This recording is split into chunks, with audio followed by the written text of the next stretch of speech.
Vous parlez de conflits en classe.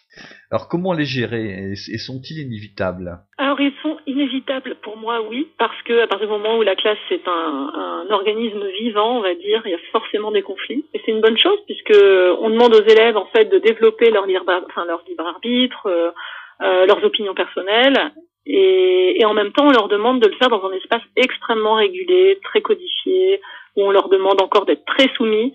Donc ça va, enfin il y a forcément des conflits qui naissent de la situation même.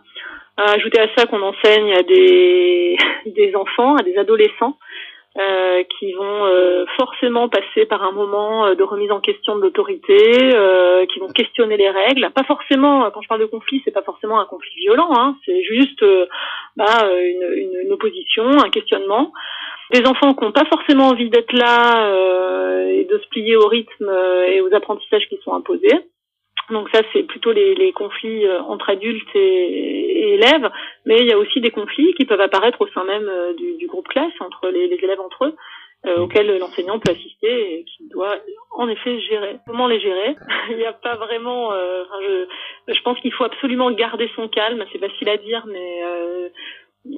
comment dirais-je, éviter absolument de rentrer dans un rapport de force, tant qu'à faire, essayer de différer la résolution du conflit pour éviter en fait de rentrer dans dans ce rapport de force, dans un rapport duel en fait avec l'élève qui va toujours essayer de sauver la face devant ses camarades, ce qui est tout à fait normal.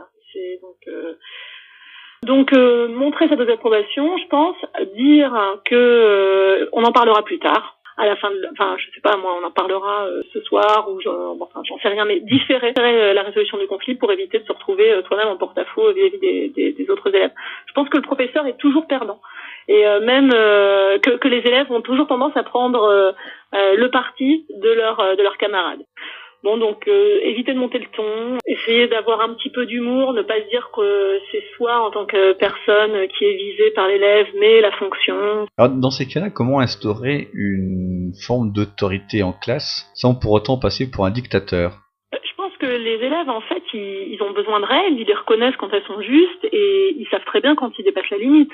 En général. Donc, quand on rappelle à l'élève qu'il a enfreint la règle, quand les règles ont été clairement édictées, il n'est pas surpris en général. J'ai rarement vu des élèves qui étaient repris parce qu'ils se comportaient mal, qui s'indignaient en toute honnêteté d'être réprimandés. Donc l'élève en général il est conscient qu'il enfreint la règle.